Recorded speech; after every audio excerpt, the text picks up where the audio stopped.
سرکار دو جہاں نے آیا برات سورہ مشرکین تبلیغ کرنے کے لیے پہنچانے کے لیے حضرت ابو بکر کو بلا کر کہا ہے ابو بکر جاؤ مکے میں جا کر سورہ مشرکین سناؤ. اور حضرت ابو بکر وہ پیغام لے کر مکے کی طرف جا رہے تھے کہ جبریل نازل ہوئے اور کہا یا رسول اللہ اللہ کا حکم یہ ہے یہ پیغام یا آپ پہنچائیں یا آپ جیسا پہنچائیں.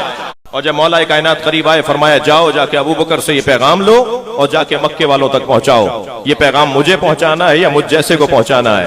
رستے میں حضرت ابو بکر سے جا کر کہا کہ پیغمبر اکرم نے فرمایا ہے کہ یہ سورہ میں پہنچاؤں نبی یا نبی جیسا پہنچائے تو مجھے بھیجا ہے یہ مجھے واپس کر دیجئے. ایک لمحہ نہیں لگایا حضرت ابو بکر نے پیغام دینے میں, فوراً مولا علی کے حوالے کر دیا. مولا نے جا کے وہ پیغام پہنچایا. لہذا یہ واقعہ بھی خلافت بلا فصل علی پر دلیل. سبحان اللہ سبحان اللہ. یہ بھی سیدنا صدیق اکبر کی صداقت, عدالت, حضرت ابوبکر صدیق کی جانثاری وفاداری پر دلیل ہے کہ جیسے ہی حضور کا فرمان سیدنا صدیق اکبر رضی اللہ تعالیٰ عنہ کی طرف پہنچتا ہے تو فوراً سیدنا صدیق اکبر اس حضور کے فرمان کو اپنی آنکھوں پر رکھ کر حضور کا فرمان قبول کر کے حضرت ابوبکر صدیق حضور کے فرمان کو مان کر وہ چیز حضرت علی کے حوالے کر دیتے ہیں.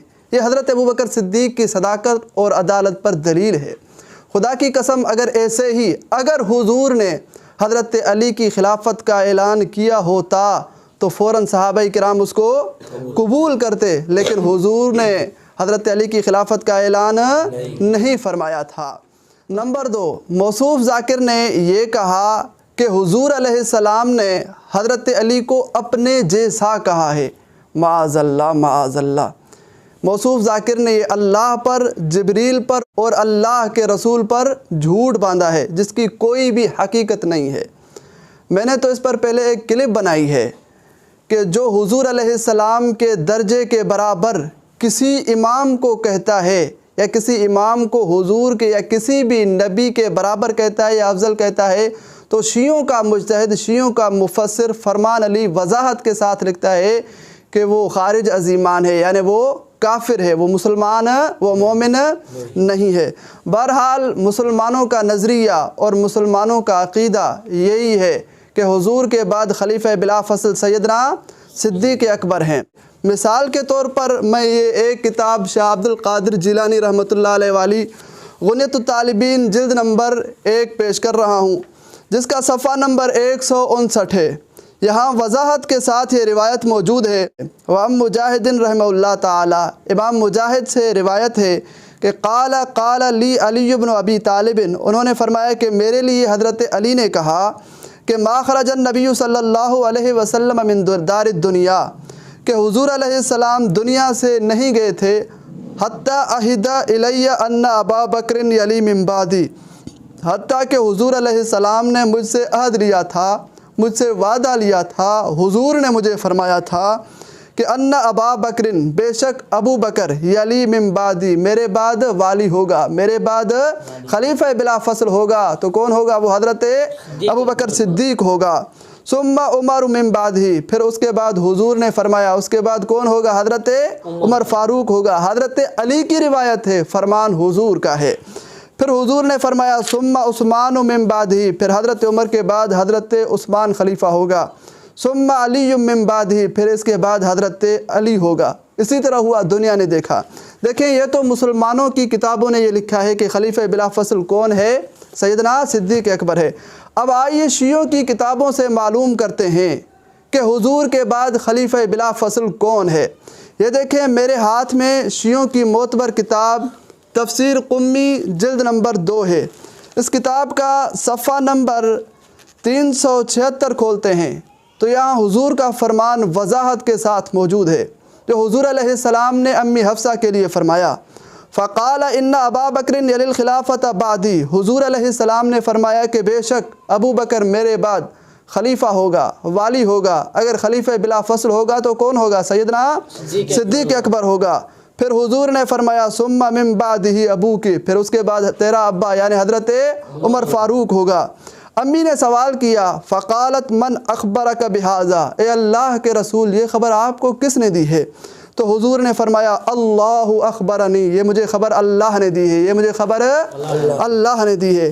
اسی طرح یہ شیعوں کی معتبر کتاب تفسیر الصافی جلد نمبر 5 اٹھاتے ہیں، اس کتاب کا صفحہ نمبر 194 کھولتے ہیں تو یہاں بھی حضور کا فرمان وضاحت کے ساتھ موجود ہے۔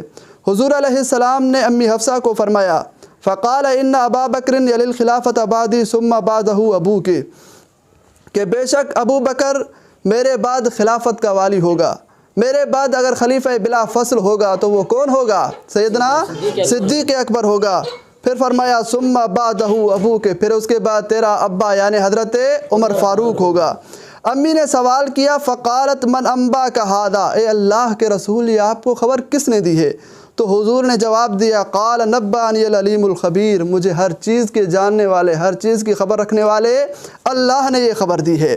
اسی طرح یہ شیعوں کی معتبر کتاب تفسیر نور الثقلین جلد نمبر 5 اٹھاتے ہیں، اس کتاب کا صفحہ نمبر 367 کھولتے ہیں تو یہاں بھی حضور علیہ السلام کا فرمان وہی وضاحت کے ساتھ موجود ہے کہ فقال ان ابا بکر یلی الخلافۃ بعدی ثم بعدہ ابوک، حضور نے فرمایا کہ میرے بعد اگر خلیفہ بلا فصل ہوگا تو وہ کون ہوگا؟ سیدنا صدیق اکبر ہوگا۔ پھر اس کے بعد امی نے وہی سوال کیا کہ اللہ کے رسول آپ کو یہ خبر کس نے دی ہے؟ تو حضور نے جواب دیا مجھے ہر چیز کے جاننے والے، ہر چیز کی خبر رکھنے والے اللہ نے یہ خبر دی ہے۔ اسی طرح یہ شیعوں کی معتبر کتاب تفسیر البصائر اٹھاتے ہیں، اس کتاب کا صفحہ نمبر 400 کھولتے ہیں تو یہاں بھی حضور علیہ السلام کا وہی فرمان وضاحت کے ساتھ موجود ہے۔ فقال ان ابا بکر یلی الخلافۃ بعدی ثم بعدہ ابوک، کہ حضور نے فرمایا کہ بے شک میرے بعد اگر خلیفہ بلا فصل ہوگا، میرے بعد اگر خلیفہ متصل ہوگا تو وہ کون ہوگا؟ سیدنا صدیق اکبر رضی اللہ تعالیٰ عنہ ہوگا۔ پھر حضور نے فرمایا اس کے بعد تیرا ابا یعنی حضرت عمر فاروق ہوگا۔ فقالت من انباک ھذا، امی نے سوال کیا اے اللہ کے رسول یہ آپ کو خبر کس نے دی ہے؟ تو حضور نے فرمایا قال نبانی العلیم الخبیر، مجھے ہر چیز کے جاننے والے، ہر چیز کی خبر رکھنے والے اللہ نے یہ خبر دی ہے۔ دیکھیں میرے بھائیوں، مسلمانوں اور شیعوں کی کتابوں سے یہ وضاحت کے ساتھ معلوم ہوتا ہے کہ حضور کے بعد اگر خلیفہ بلا فصل ہیں تو وہ سیدنا صدیق اکبر ہیں۔ تو دیکھیں میرے بھائیوں، جس طرح اللہ نے وعدہ استخلاف فرمایا تھا وعد اللہ الذین آمنوا منکم وعملوا الصالحات لیستخلفنہم، تو وہ اللہ نے وعدہ پورا فرما لیا اور اللہ نے حضرت ابوبکر صدیق کو خلیفہ بلا فصل بنا لیا اور دنیا نے دیکھ لیا، دنیا نے یہی دیکھا کہ خلیفہ بلا فصل کون بنے؟ سیدنا صدیق اکبر بنے۔ اب جو بھی حضرت ابوبکر صدیق کی خلافت بلا فصل کا انکار کرتا ہے تو وہ حقیقت میں قرآن مجید اور حضور کے فرمان کا انکار کرتا ہے۔ تو اب جو شیعہ کہتے ہیں کہ حضرت علی خلیفہ بلا فصل ہیں تو انہوں نے اپنی کتابوں میں یہ وضاحت کے ساتھ لکھا ہے کہ حضرت علی جو خلیفہ بلا فصل ہیں وہ حضور کے بعد نہیں ہیں بلکہ رجعت کے بعد ہیں۔ رجعت کس کو کہا جاتا ہے؟ رجعت شیعہ کے عقیدہ، شیعہ کی سوچ، شیعوں کے نظریے کے مطابق رجعت قیامت سے پہلے ایک چھوٹی قیامت ہے۔ کہتے ہیں کہ اس میں حضرت علی زندہ ہوں گے اور وہ قوم کے خلیفہ بلا فصل ہوں گے، جس کی مسلمانوں کے ہاں کوئی حقیقت نہیں ہے۔ تو میرے بھائیو، حضرت علی حضور کے بعد خلیفہ بلا فصل نہیں ہیں بلکہ رجعت کے بعد ہیں۔ انشاءاللہ اگلی کلپ اس پر آئے گی کہ حضرت علی خلیفہ شیعہ مذہب کے مطابق کب ہیں، حضور کے بعد ہیں یا رجعت کے بعد ہیں۔